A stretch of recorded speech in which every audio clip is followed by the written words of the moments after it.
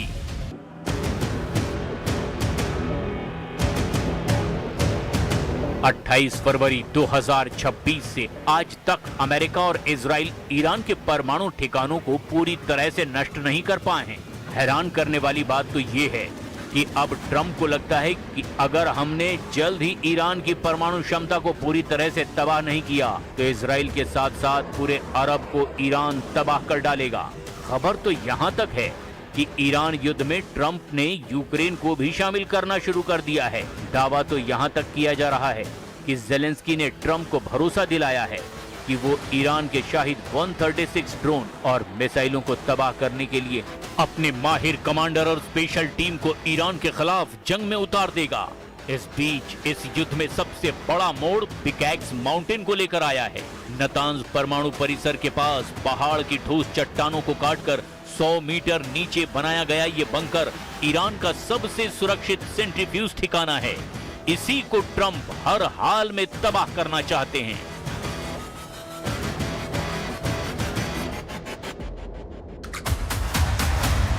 Washington में राष्ट्रपति Trump ने दो टूक कहा है कि हम बहुत जल्द उस इलाके यानी कि पिकैक्स माउंटेन पर भारी प्रहार करने जा रहे हैं।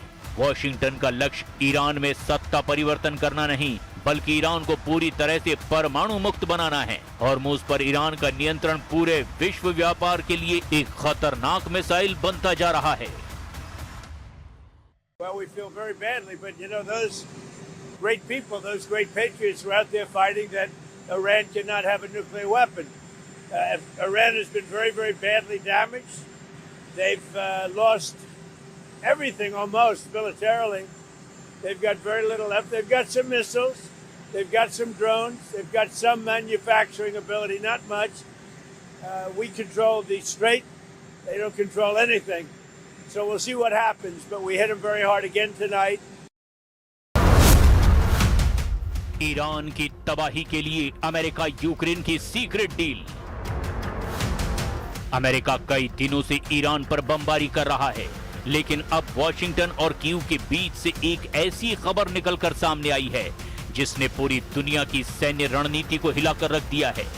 क्या दुनिया की सबसे बड़ी महाशक्ति अमेरिका, जिसके पास अरबों डॉलर के एयरक्राफ्ट कैरियर हैं, वो अब ईरान से लड़ने के लिए अपने हथियारों की रणनीति बदलने पर मजबूर हो गया है?